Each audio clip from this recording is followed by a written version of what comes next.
to the Salon Owners Collective podcast. We are at episode 501. 500. 10 years and 1 week later. Awesome. Thanks for joining me, Joel. So good to be here. I'm not going to pretend that this is just like any old number and any old episode. Last week, we did the 500th episode, and so this week is 501. And it's been a 10-year journey, and we decided to cover off the 9 things. Actually, it ended up being 10 because remember we had an extra one? Growth breaks things. Yeah, growth breaks things. Yeah. We forgot about that one. So there's the 10 things that we say the most often, that we talk about. It comes out of our mouth all the time. It's kind of like the quotes and mantras of business. And we got through the first 5, well, 6 kind of, 5.5. And so we want to cover off the rest of them today. But before we do that, last time we spoke about how what got you here won't get you there. That was the last one that we wrapped up the last episode. So if you haven't listened to that episode, you're very welcome to stop now and go back to the episode before this, because we talked about how consistency builds a brand and how that's really worked for us over the last 10 years running this podcast, how the numbers will always tell you what to do next in the business. And we talked about the 3 seasons of profit. 3 seasons of being a profitable business. Yep. And we talked about how simplicity scales and how complication actually fails. And we had a bit of a conversation about what are some of the things that leverage simplicity. And so as humans, we overcomplicate like way too much. We talked about systems and processes shall set you free, and how people run the systems. Your people will run the systems. The systems are the things that lead the work, which actually holds us to being consistent. Right. And then all our job is just to lead the people and help the people win. And then lastly, we talked about what got you here won't get you there. Like that was pretty good. But we decided that you'd arrived at your destination wherever you were listening to us, and we just wanted to join you again. You're probably doing the best you can right now in business. Like that's probably most people are at the peak. Yeah. So I kind of wanted just to before we get into the next few, just talk about what got us here. Because it's not going to get us to where we're going, Joel. For us, we're at a 10-year mark and we've got some pretty big goals. We do. And I want to start by actually saying thanks to you, Joel. Oh, is that all right? This is a bit of a moment. Hang on. This is not in the notes. Are you ready? Well, I reached a point in business where I realized like I'd got as far as I could get on my own. And if I think about the mantra, what got you here won't get you there. And when I thought about that, I actually thought about you, because we'd done a few podcasts together. Maybe you'd come and done a couple of workshops. I was about to say my wife. Your wife worked for me in my salon, we've been around each other's worlds for a little while. Yeah. And I realised that we really had a shared vision for the industry of how the industry could be better, and we had some shared interest around the way that we wanted to do business. And we decided that you should come and join the journey. Join the party. Yeah. Yeah. It's been so great. I really just bring that up because it kind of fitted into the what got us here won't get us there. Like I feel like you see possibility in people, not only me, thanks for that, but the owners that we work with the team, and actually for the whole industry. And you see that in people before they see it in themselves. And so I'm very grateful to have you on this journey with me. And Joel doesn't always just agree with me. He tells me when I'm wrong or when things aren't quite right. And I think teamwork. Yeah, exactly. But it's a lonely journey when you're in business on your own. Yeah. And it's part of why Salon Mastery exists, so people aren't alone, because it's not for everyone to be in a business partnership. But I think there's more value for us being in business and on this journey together than there is doing it alone. And so 1,000%. You're the best partner in crime I could have asked for. Thanks. Hey, high five, 500 episodes. Appreciate that, Russ. So that was that number 5? What got you here won't get you there? It is. Okay. And what got us here to 10 years, Joel, is not going to get us to where we're going to be in 10 years, another 10 years from now. So we have to keep drinking that Kool-Aid like forever, don't we? It's exactly. Like, whatever you want next, you're going to have to reinvent yourself and go big. But I think certainly like the next one makes sense. Like together we can impact the industry better. And that next one is do better. Do better. I feel like there's an exclamation mark after the do better. There is. So shall I start with I'll tell you the beginning of the story, and then you can pick it up from Sure. Fiji. So I have two very close friends. We spend a lot of time together, and we go and do crazy, both from the industry, both salon owners. And we have a good time together, but we also lift each other up a little bit, push each other a little bit harder. And my bestie at this particular point, obviously I was having a moan about something, and she just turned around and looked at me square in the eye and just said, well, Larissa, just do better. What can you say to that? That's the end of the convo. There's nothing to say other than just full stop, do better. End of book. But somehow that mantra made its way into one of our intensives. Yeah, it did. I think the next week, Larissa showed up to the office and told us to do better. And then we had the same experience. It's such a confronting statement, but it's also kind enough to realize that it's actually really achievable just to show up the next day and do better. So we're in Fiji, and we're opening up Fiji, and we're doing some framing statements. There's 3 or 4 framing statements to help people to really get where we're coming from. And we get to the last one, and we undo the blue tack from the ceiling because it's kind of like a bit of a reveal, and it just says do better on it. And I swear, after 3 days in paradise doing some amazing, amazing things. So what was the best thing that you got out of intensive? People were literally standing up and going, I just need to do better. And honestly, as for 2 words, it has such a profound impact.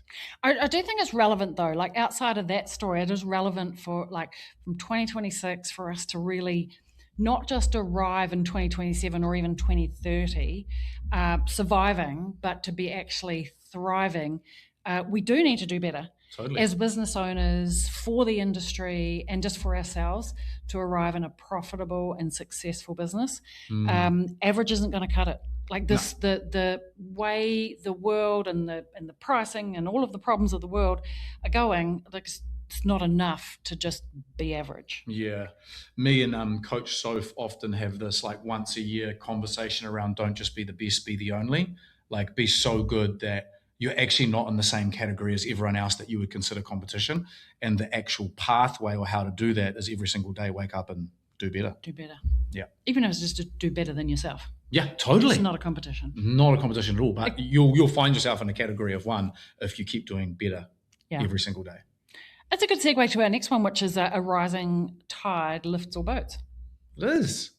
The boat analogy. So if you can imagine a harbour and there's a whole lot of boats, and the tide goes up and all the boats go up. So in that, if you've never heard it before, what it's referring to is that the boats represent the people, and there's something that is quite powerful that lifts all of the people. And if we could somehow figure that out as employers and leaders and salon CEOs, we'd be like, tell me what it is. What is it that lifts and motivates the people?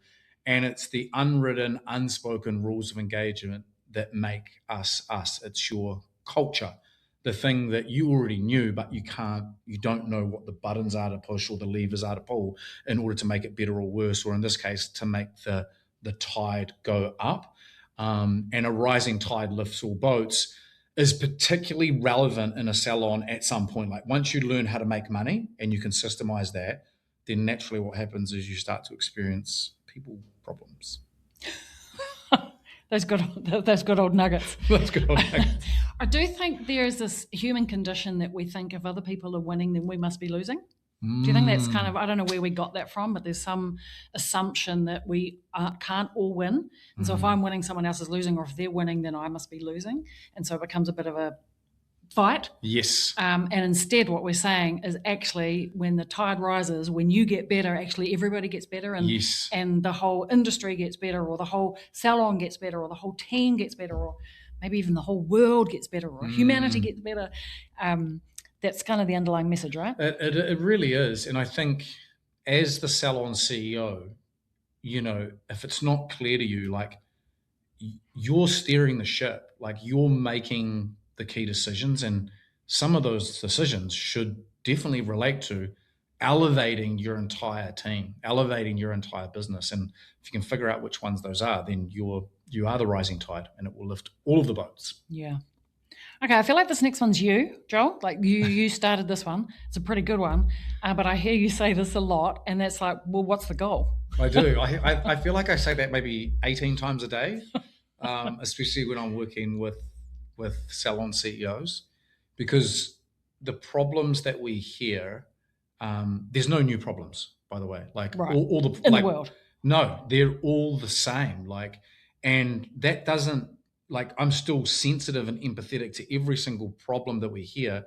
And there's solutions to every single problem that you've got, especially in the business context. That's our speciality. Personal relationships, that's not us. But when someone is in the problem, the first thing that we want to understand is like, so what does success look like for you? Like, what is the goal? Like, what do you want, if not that which you have? Because that will determine and dictate the type of solution. Like, if you're running at a loss and the goal is to run at a $500,000 profit, well, that answer is significantly different to, I just want to run at break even. And it would require different character, but also different resource, and it will determine how we shape your game plan or coaching or whatever the case may be. And so knowing what you want is probably the number one thing that holds salon owners back from actually beginning their journey towards the top of the mountain. We're so good at knowing what the problem is. We have PhDs in the problem. We are that good at salon problems. Not just me and Riss, you guys too. We are experts at the problem. And if you come to Salon Mastery, you're going to hear me say a lot like, what is the goal? Well, it's a bit like arriving at an intersection and you're like, it's just so, okay, I'm just thinking of a problem. I've just got this problem. And Joel says, well, where do you want to go?